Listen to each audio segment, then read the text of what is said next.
दफ़ा निकल कर के आए, लेकिन हमने अपनी ओर से जो प्रयास जारी रखा है उसकी भी ब्रीफिंग हम सबके सामने भी है और हम सब जानते भी हैं कि पूरा प्रयास चल रहा है। आने वाले समय में जो भी उन परिवारों की सहायता के लिए करना होगा, मुझे विश्वास है कि हमारे पार्टी के लोग और हमारे संगठन के लोग, हमारी सरकार के लोग उस दिशा में कुछ काम करेंगे। मैं आप लोगों के बीच में हमेशा उपलब्ध हूँ, गांधी भवन में उपलब्ध हूँ। हम सब मिलकर काम करेंगे। मुझसे पहले यहाँ पर प्रभारी के तौर पर दीपा दास मुंशी जी ने काम किया, वो मेरे साथ सीनियर ऑब्जर्वर भी रही तेलंगाना की। अब वो केरल की प्रभारी हैं, क्योंकि एक व्यक्ति को एक ही राज्य का प्रभार देना था और केरला में क्रूशियल इलेक्शंस हैं, तो इसलिए उनको केरला की जिम्मेदारी दी गई और मुझे कार्यकर्ता के तौर पे आपके बीच में तेलंगाना में काम करने का मौका मिला। मुझे विश्वास है कि हम सब कार्यकर्ता कंधे से कंधा मिलाकर चलेंगे, हम सब एक साथ मिलकर इस काम को पूरा करने का प्रयास करेंगे।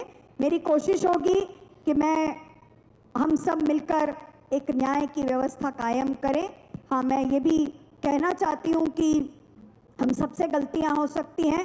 मैं उम्मीद करती हूँ कि आप सब परिवार का सदस्य होते हुए मुझे भी मेरी गलतियों का एहसास कराते रहेंगे और आप ये देखेंगे कि वो सब लोग जो मेरे पास मेरी शिकायत लेकर आएंगे, उनकी सुनवाई सबसे पहले इसलिए होगी कि मैं विश्वास रखती हूँ कि आलोचकों को हमेशा साथ रखना चाहिए, बजाय इसके कि जो लोग हमेशा तारीफ में होते हैं। और मुझे विश्वास है कि हम सब एक दूसरे के साथ मिलकर इस प्रदेश में एक नई शुरुआत करने की कोशिश करेंगे और हम सब आने वाले समय में इस कार्यक्रम के जरिए गांव-गांव तक पहुंचने का प्रयास करेंगे। इस बार मैं अभी एक दिन के लिए आई हूँ, लेकिन जल्दी ही हम एक विस्तारित काम करेंगे जिसमें एक दिन में 2 या 3 पार्लियामेंट क्षेत्र के सभी कार्यकर्ताओं से 2-2, 3-3 घंटा समय आरक्षित करके मिलेंगे, ताकि सबसे मुलाकात हो। किसी के मन में ये मलाल ना हो कि उनसे मुलाकात नहीं हुई। जो हमारे वरिष्ठ हैं उनको अलग से भी समय दे करके उनसे समय ले करके हम लोग मिलेंगे। बहुत बहुत धन्यवाद। जय हिंद, जय भारत, जय जगत। Thank you madam.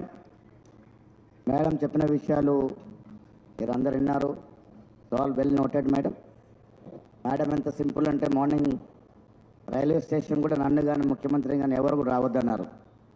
సో నేను ముఖ్యమంత్రి గారు చెప్పి మీరు ఉండండి, నేను వెళ్ళి తీసుకొస్తాను, నేను ఒకరే పోవడం జరిగింది. ఆవిడ తపన ఏంటంటే ఎక్కడ కూడా మీరు టైం వేస్ట్ చేయకూడదు. ఈ షోబాజీ ఇదంతా షో అనేది దానివల్ల మనకు నష్టం తప్ప లాభం కాదు. సింపుల్గా పోవాలి, పని చేసుకుంటూ పోవాలి, అదే ఆవిడ తపన. ఆవిడ ఎంత సింపుల్ ఉన్నారు and I will try to get into your lifestyle of working. It may be very tough task, may even take little more time, but we'll all try to get into your working style. చాలా కఠినం ఆవిడ గారు లాగా నడవాలి. ఇక్కడ చాలామంది ఆవిడతో పాదయాత్ర చేసిన వాళ్ళు ఉన్నారు, అంత ఈజీ కాదు. వారు ఇక్కడ రావడం అనేది మనందరినీ కూడా అలర్ట్గా పెట్టి తప్పనంతా ఇవాళ అధికారంలోకి వచ్చాం. రేవంత్ రెడ్డి గారి సారథ్యంలో మంచి కార్యక్రమాలు జరుగుతూ ఉన్నాయి. వారి తపన మళ్ళీ 4 ఏళ్ల తర్వాత 100కు పైగా సీట్లు గెలిచి రెండవసారి ఈ రాష్ట్రంలో అధికారంలోకి వచ్చి రాహుల్ గాంధీ గారికి, ఖర్గే గారికి, తెలంగాణ ఇచ్చిన సోనియా గాంధీ గారికి బహుమానంగా ఇవ్వాలని ఒక తపన ఉద్దేశంతో వారు ఇక్కడ రావడం జరిగింది. అందరి ఫోన్లు మాట్లాడతారు, అలాగని ప్రతి చిన్నదానికి ఫోన్ చేయొద్దు. ఏదైనా సీరియస్ ఇష్యూ ఉన్నప్పుడు వారికి ఫోన్ చేస్తే వారు డెఫినెట్గా రెస్పాండ్ చేస్తారు, ఫోన్లు మాట్లాడతారు. పార్టీ నిర్మాణం ప్రభుత్వం ఒకవైపు రేవంత్ రెడ్డి గారు మంత్రివర్గం చేసుకుంటా ఉన్నారు. వారు ఇచ్చే కార్యక్రమాలు ప్రజలకు తీసుకెళ్ళి పార్టీ నిర్మాణంతో పాటు ఈ కార్యక్రమాన్ని ప్రజలు చేయడం మీ పాత్ర. ఇక్కడ వచ్చిన వాళ్ళంతా కూడా నిజంగా కూడా రాష్ట్ర కాంగ్రెస్ మొత్తం ఇక్కడ ఉంది. వాళ్ళ జిల్లా కాంగ్రెస్ కమిటీ అధ్యక్షులు ఉన్నారు, ఎమ్మెల్యేలు ఉన్నారు, ఎమ్మెల్సీలు ఉన్నారు, ఎంపీలు ఉన్నారు, రాజ్యసభ సభ్యులు ఉన్నారు, పిసిసి కార్యకర్త ఇక్కడ ఉంది. సో మనమే కాంగ్రెస్ అంటే మనం ఇక్కడున్న ఈ టెంట్లో ఉన్న వాళ్ళందరమే కాంగ్రెస్ పార్టీ. ఇదే కాంగ్రెస్ పార్టీ రాష్ట్రాన్ని రేవంత్ రెడ్డి సాధ్యం నడుపుతూ ఉంది. సో మనం ప్రజల్లోకి వెళ్ళి మమేకమై అతి బీదవాడికి కార్యక్రమాలు చేరాలన్నదే మీనాక్షి గారు చెప్తున్న సందర్భం. ఆ దశగా పోదామనే మాట మనం చేస్తే ఇప్పుడు రాష్ట్ర మాన్య ముఖ్యమంత్రి వెళ్ళు రేవంత్ రెడ్డి గారిని వారి సందేశం ఇవ్వాల్సిందిగా కోరుతా ఉన్నారు.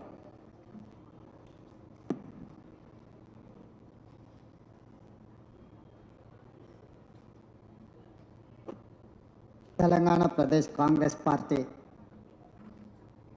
అధ్యక్షులు శ్రీ మహేష్ కుమార్ గౌడ్ గారి అధ్యక్షతన జరుగుతున్న రాష్ట్ర స్థాయి విస్తృత కార్యవర్గ సమావేశానికి AICC Telangana incharge general secretary Meenakshi Natarajan garu ముఖ్య అతిథులుగా విచ్చేసి అదేవిధంగా సహచార మంత్రివర్గ సభ్యులు, పార్లమెంట్ సభ్యులు, శాసన మండలి సభ్యులు, శాసనసభ్యులు,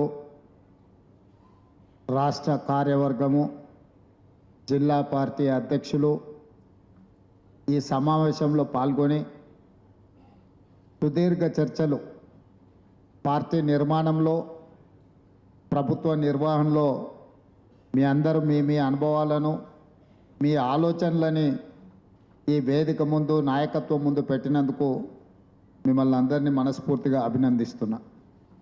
అదేవిధంగా మన రాష్ట్రానికి ఎన్నికల సమయంలో శ్రీమతి దీపాదాస్ మున్షి గారు, మీనాక్షి నటరాజన్ గారు ఎన్నికల సందర్భంగా ఏఐసిసి అబ్జర్వర్స్గా ఇక్కడికి వచ్చి ఆనాడు ఎన్నికల సందర్భంగా టికెట్లు చాలామంది ఆశించిన టికెట్లు 119 మందికే ఇవ్వగలిగాం.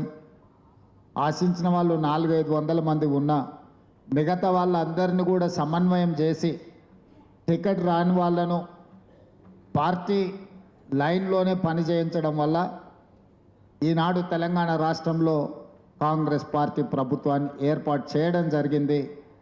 వారు ఆ అనుభవంతో ఈరోజు వారిని తెలంగాణ రాష్ట్రానికి ఇన్ఛార్జిగా శ్రీ మల్లికార్జున్ ఖర్గే గారు, శ్రీ రాహుల్ గాంధీ గారు నిర్ణయించి ఇక్కడికి పంపించడం జరిగింది.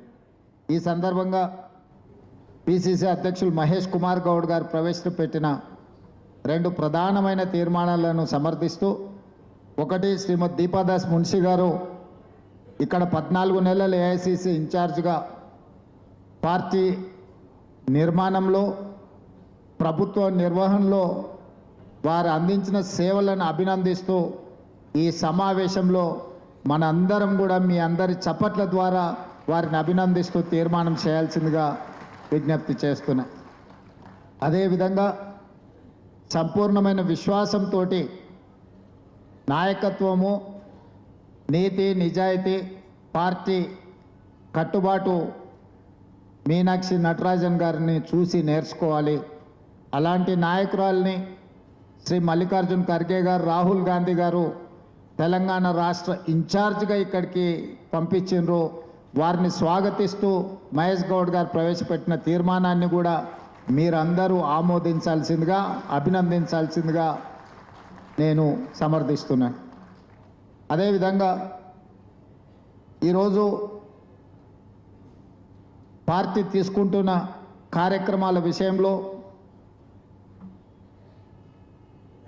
ఈరోజు మన ప్రభుత్వం తీసుకుంటున్న నిర్ణయాలలో క్రియాశీలక పాత్ర పోషించాల్సింది ఈ సమావేశంలో ఉన్న కార్యవర్గ సభ్యులే.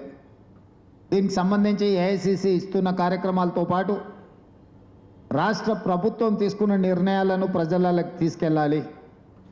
ఇది నిరంతర ప్రక్రియ. ఒక గంటనో, ఒక రోజో, ఒక నెలనో మనం పనిచేస్తే సమస్యలకు పరిష్కారం దొరుకుతుంది, అన్ని విషయాలు ప్రజలకు చేరుతాయని అనుకుంటే అది పొరపాటు. ఏ రోజుకు ఆ రోజు ఉత్పన్నమవుతున్న సమస్యలను ఎదుర్కొంటూనే ప్రభుత్వం తీసుకుంటున్న నిర్ణయాలను వేగంగా ప్రజలకు తీసుకెళ్లాల్సిన పోటీ యుగంలో ఈరోజు మనం ఉన్నాము. పదవులకు సంబంధించిన విషయంలో ప్రజల ఎన్నికల్లో నిలబడ్డప్పుడు పోటీలో నెగ్గడమే ప్రాధాన్యతతో ఒక రకమైన నిర్ణయాలు తీసుకున్నాం.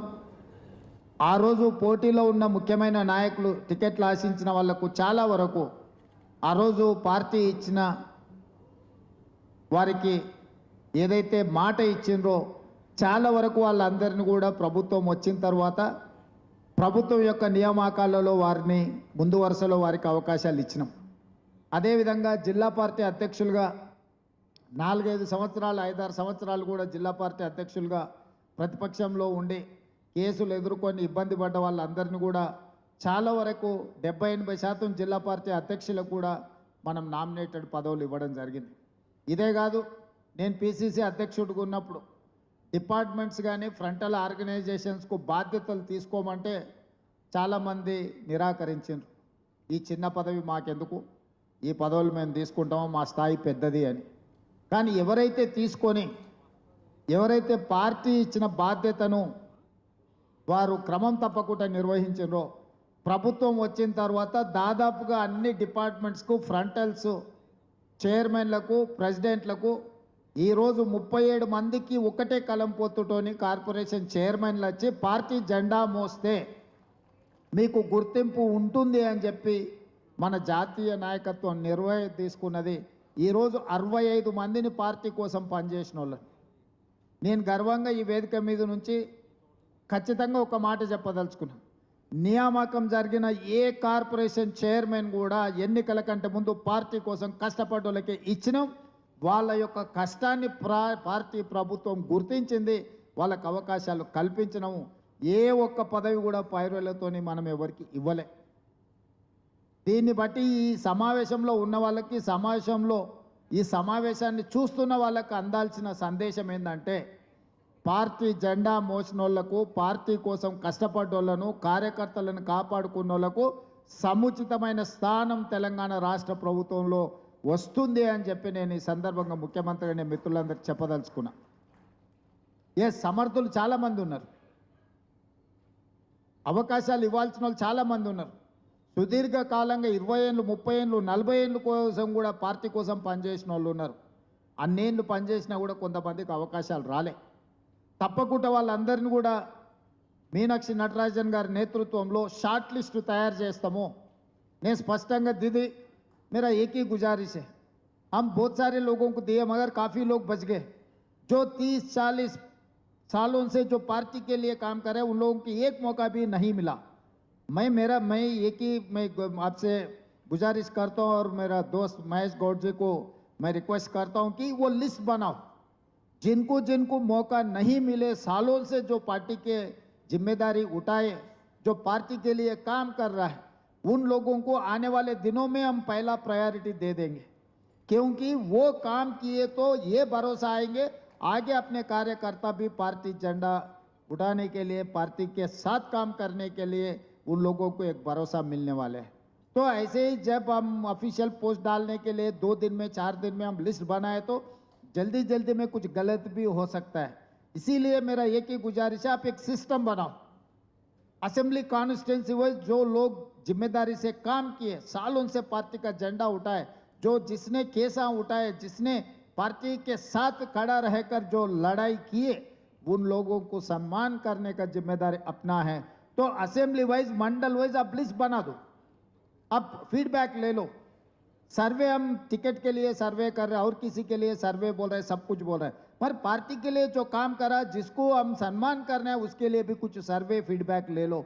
क्योंकि ये इंडिपेंडेंट एक असेसमेंट आप मिले, आपके लिस्ट में रहा तो जो लेवल पे जिसको जिम्मेदारी देना है, कैसे करना, आपको भी एक पूरा सोचदार आएंगे. ये मॉडल, तेलंगाना के मॉडल आने वाले दिनों में दूसरे राज्यों में भी कांग्रेस पार्टी इस्तेमाल कर सकता है. जिसको पार्टी का जिम्मेदारी दे सकता है, कुछ लोगों को सरकार में भी जिम्मेदारी दे सकता है, कुछ लोगों को एआईसीसी लेवल पे भी हम लोग भेज सकते हैं. Not only within the state, we can suggest certain names to AICC. Why? Because AICC is going to appoint AICC secretaries or other posts, AICC general secretary and other departments chairman in national level.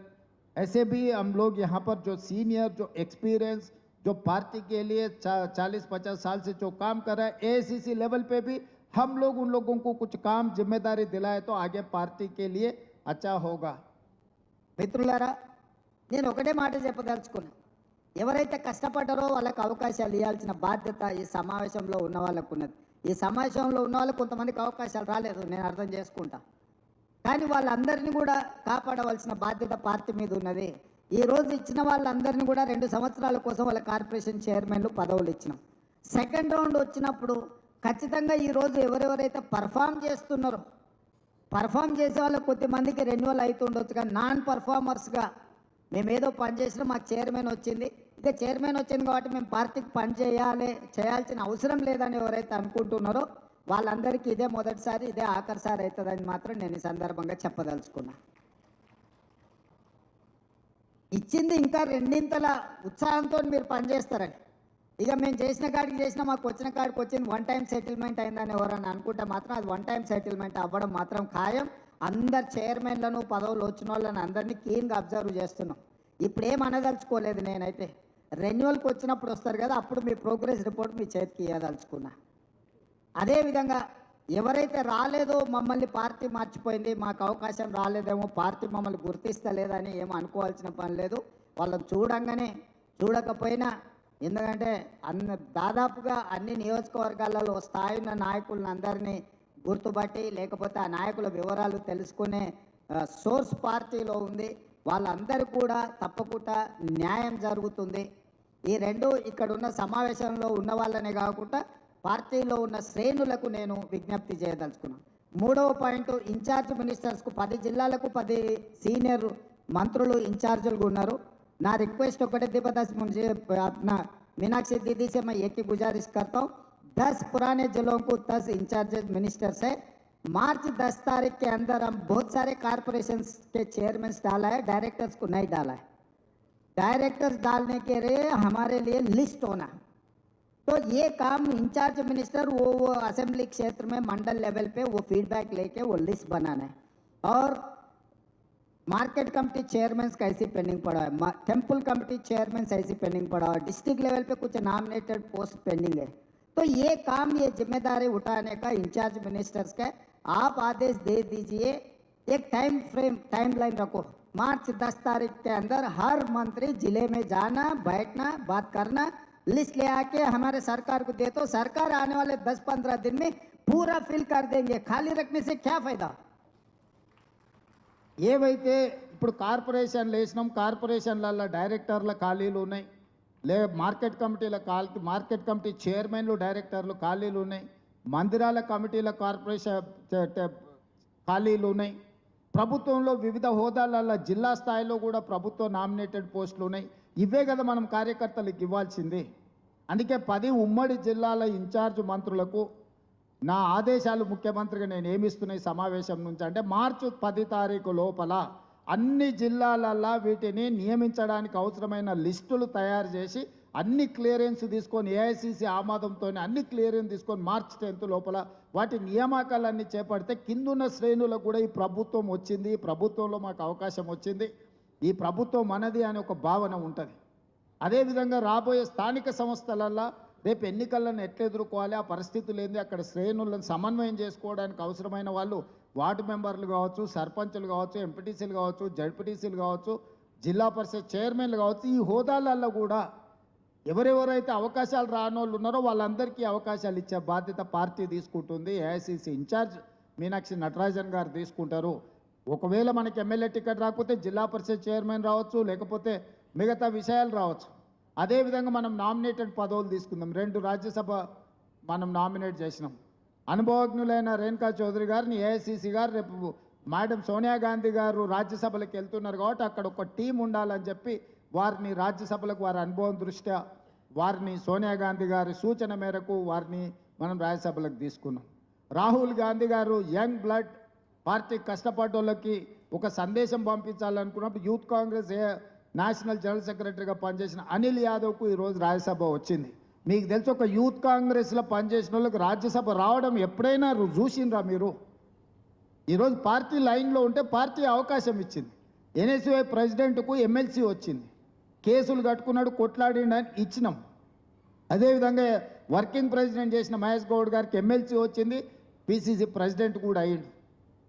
అంటే ఈరోజు నా సూచన, ఎవరెవరైతే ఆనాడు మనం ప్రతిపక్షంలో ఉన్నప్పుడు కష్టపడ్డప్పుడు కష్టాలలో మనతో ఉన్నారో, మన ఎంబడి నిలబడి పార్టీ కార్యకర్తల కోసం కొట్లాడినరో, వీలైనంత మేరకు పార్టీ వాళ్ళందరికీ కూడా అవకాశాలు ఇచ్చుకుంటూ వచ్చింది. ఈరోజు అడ్వైజర్లుగా షబీర్ అలీ గారిని వేసినా, వేం నరేందర్ రెడ్డి గారు వేసినా, అరకర వేణుగోపాల్ గారిని వేసినా, ఇంకెవరినైనా వేసినా కూడా ఇవన్నీ కూడా మొదటి నుంచి మనము ప్రభుత్వంలో లేనప్పుడు, ప్రతిపక్షంలో ఉన్నప్పుడు పార్టీ కోసం ఎవరెవరైతే కొట్లాడినరో వాళ్ళందరూ కూడా అవకాశాలు వచ్చినాయి. ఇంకా రావాల్సిన వాళ్ళు ఉన్నారు, వాళ్ళందరికీ ఇచ్చే బాధ్యత పార్టీ తీసుకుంటుంది. వచ్చినోళ్ళేమో వచ్చింది కదా మేము పని చేయాల్సిన పని లేదు అనుకుంటారు, రానోళ్ళేమో మాకు ఎట్లాగ ఇవ్వలేదు కదా ఇంకా మేమెందుకు పని చేస్తామంటారు. ఈ రెండింటి మధ్యలో ఎక్కడో గ్యాప్ ఉంది, గ్యాప్ను సరిదిద్దుకోవాల్సిన అవసరం ఉంది. ఇక నాలుగో సమస్య, పెద్దలు ఒక మాట చెప్పారు, మంచిని మైకులో చెప్పాలి, చెడుని చెవులో చెప్పాలని. మనోళ్ళు చెడు మైకులో చెప్తారు, మంచం వచ్చి చెవులో చెప్తారు. నువ్వు బాగా చేస్తున్నావు, ప్రభుత్వ సంక్షేమ పథకాలు భలే ఉన్నాయని చెప్పి తలుపు మూసి నాకు చెప్తారు, బయట మైకులో మాత్రం ఎట్లా చెప్పాలో అట్లా చెప్తారు. ఇది పార్టీకి ఏమాత్రం కూడా లాభాన్ని తెచ్చిపెట్టదు, పార్టీకి తీవ్రమైన, ప్రభుత్వానికి తీవ్రమైన నష్టాన్ని తెచ్చిపెడుతుంది. దయచేసి సమావేశంలో ఉన్న పెద్దలందరికీ నా సూచన ఒకటే, పెద్దలు ఊరికేనే చెప్పలేదు మంచిని మైకులో చెప్పుర్రి, చెడుని చెవులో చెప్పుర్రు అని. నా సూచన కూడా, నా విజ్ఞప్తి కూడా ఒకటే, మంచిని మైకులో చెప్పండి, చెడుని చెవులో చెప్పండి. ఆ చెడుని ఎట్లా సరిదిద్దుకోవాలనో మనం ప్రయత్నం చేద్దాం. పెద్దలందరూ కూడా నా విజ్ఞప్తి ఒకటే, నేను ఎవరిని వేరే రకంగా ఉద్దేశంతో చెప్పడం లేదు. ఇది మన అందరం కూడా ఒక అవగాహనతోని ముందుకు వెళ్ళాల్సిన సందర్భం. అదేవిధంగా ఇంకా కార్యక్రమాలు, వెల్ఫేరు 6 గ్యారెంటీలకు సంబంధించిన దాంట్లో ఆర్టీసీ బస్సు దాదాపుగా 150 కోట్ల మంది మహిళలు ఈరోజు ఆర్టీసీ బస్సులో ఉచిత ప్రయాణాన్ని వాళ్లకు అందుబాటులోకి తీసుకొచ్చిన దాదాపుగా 4200 కోట్ల రూపాయలు ఈరోజు రాష్ట్ర ప్రభుత్వం ఆడబిడ్డలకు ఉచితంగా బస్సులో ప్రయాణం చేయడానికి ఈరోజు మనం చెల్లించడం దేశంలోనే హయ్యెస్ట్. ఈరోజు అదేవిధంగా 50 లక్షల కుటుంబాలకు 200 యూనిట్లు ఉచితంగా ఈరోజు ప్రతి నెల కరెంట్ ఇస్తున్నాం. అదేవిధంగా ఈరోజు 50 లక్షల కుటుంబాలకు దాదాపుగా మనము ఈరోజు 500 రూపాయలకు సిలిండర్ ఇస్తున్నాం. అదేవిధంగా 22,50,000 మంది రైతులకు 25,50,000 మంది రైతులకు 21,000 కోట్ల రూపాయల రైతు రుణమాఫీ చేసినాం. ఇవాళ నువ్వు 1,56,00,000 మెట్రిక్ టన్నుల వడ్లు పండిస్తే సన్న వడ్లకు మొత్తానికి 500 రూపాయల బోనస్ ఇచ్చినాం. 10 లక్షల రూపాయల రాజీవ్ ఆరోగ్యశ్రీని ఈరోజు మనం అమలు చేస్తున్నాం. ఇవాళ 4.5 లక్షల ఇందిరమ్మ ఇండ్లు ప్రతి పేదవాడికి 5 లక్షల రూపాయలు ఇచ్చి ఉచితంగా ఇల్లు కట్టుకోవడానికి ఈరోజు మనం పథకాలు తీసుకొని వచ్చినాం. ఇట్లా ఒక్కొక్క పథకాన్ని ఇవాళ ఇందిరమ్మ ఆత్మీయ భరోసా మీద రైతు భరోసా 10,000 నుంచి 12,000 సంవత్సరానికి పెంచినాం. అదేవిధంగా భూమి లేని నిరుపేదలకు, ముఖ్యంగా భూమి లేని నిరుపేదలు ఎవరయ్యా, దళితులు, గిరిజనులే ఎక్కువ, ఆదివాసీలే ఎక్కువ. ఇవాళ వాళ్ళకు భూమి లేనందుకు వాళ్ళకు ప్రభుత్వం ఏమి ఇవ్వడం లేదని పాదయాత్ర సందర్భంగా మన దృష్టికి తెస్తే ప్రతి పేదవాడికి సంవత్సరానికి ప్రతి కుటుంబానికి 12,000 రూపాయలు ఇందిరమ్మ ఆత్మీయ భరోసాలో ఈరోజు ఆ కుటుంబాలకు ఒక భరోసా ఇచ్చే కార్యక్రమాలు తీసుకున్నాం. అదేవిధంగా ఈ దేశంలోనే నేను ఛాలెంజ్ చేస్తున్నా, మొదటి సంవత్సరంలో 55,163 ప్రభుత్వ ఉద్యోగాలు ఇచ్చిన ఏ రాష్ట్రం లేదు. స్వతంత్రం వచ్చినప్పటి నుంచి ఈ రోజు వరకు తెలంగాణ రాష్ట్రం అన్ని ప్రభుత్వ ఉద్యోగాలు ఇచ్చింది. మన సక్సెస్ స్టోరీస్ ఎన్నున్నాయనంటే మనం ఎంత చెప్పుకున్నా కూడా తరగనంత సక్సెస్ స్టోరీ ఉంది.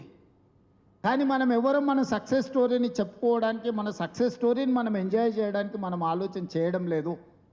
ఇవాళ కులగణన నేను అడుగుతున్న, ఈరోజు పెద్దలు వి హనుమంతరావు గారు ఉన్నారు, వాళ్ళు అప్పుడు యూనివర్సిటీలలో రిజర్వేషన్ లేకపోతే బీసీ రిజర్వేషన్ సోనియా గాంధీ గారితో అడిగి కొట్లాడించి పెట్టించాను.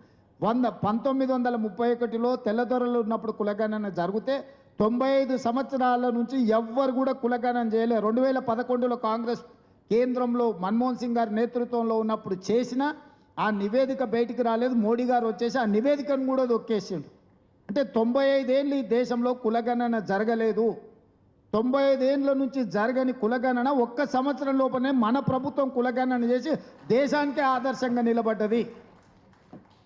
100% transparent, 100% accurate with the detailed self-declared data we have collected. Cabinet subcommittee headed by Uttam Kumar Reddy garu, అందులో దామోదర్ రాజ్ నరసింహ, సీతక్క, శ్రీధర్ బాబు గారు, పొన్నం ప్రభాకర్ గారు, ఒక అనుభవజ్ఞులైన ఒక టీంను రాహుల్ గాంధీ గారి ఆదేశాల మేరకు ఈరోజు మనము పర్ఫెక్ట్ కులగణన. ఈరోజు ఎవ్వరు కూడా ఎక్కడ ఛాలెంజ్ చేస్తలేరు, మైకుల ముందు ఛాలెంజ్ చేస్తారు ఇది తప్పు ఉంది, అది తప్పు ఉందని. ఎందుకంటే మన ప్రాసెస్ 100% కరెక్ట్ ఉంది కాబట్టి కోర్ట్ ఆఫ్ లా ముందు కానీ ఇంకో దగ్గర కానీ ఎవరు ఛాలెంజ్ చేస్తలేరు దీన్ని. ఇవాళ పెద్ద ప్రొఫెసర్ కంచ ఐలయ్య గారు సాక్షిలో ఒక పెద్ద ఆర్టికల్ రాసిండు మనం చేసిన కులగణన మీద.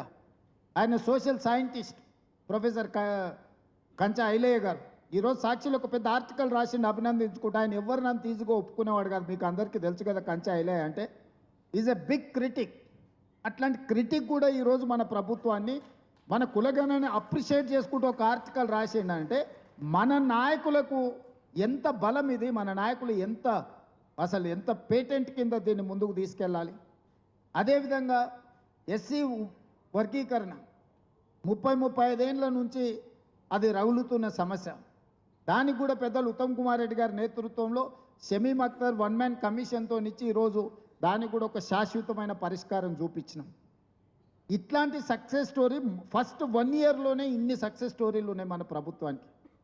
కానీ వీటిని అన్నిటినీ క్రొనలాజికల్గా లిస్ట్ అవుట్ చేసి ప్రజలకు తీసుకెళ్ళి ఎదురుగున్నోని ఛాలెంజ్ చేయడంలో మనం ఎక్కడో కొంచెము చిన్న ఏదో వ్యవహారము అంటే అది ముందుకు పోతలేదు.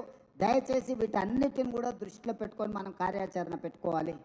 ఈరోజు నరేంద్ర మోడీ గారు పదే గుజరాత్ మోడల్ అంటాడు. గుజరాత్ మోడల్ సక్సెస్ మోడల్ ఏం కాదు, ఆయన దాన్ని మార్కెటింగ్ చేసుకున్నాడు. ఇలా దేశంలో స్టేట్ ఓన్డ్ ట్యాక్స్ కలెక్షన్లో Telangana is number 1, Gujarat is 6th place.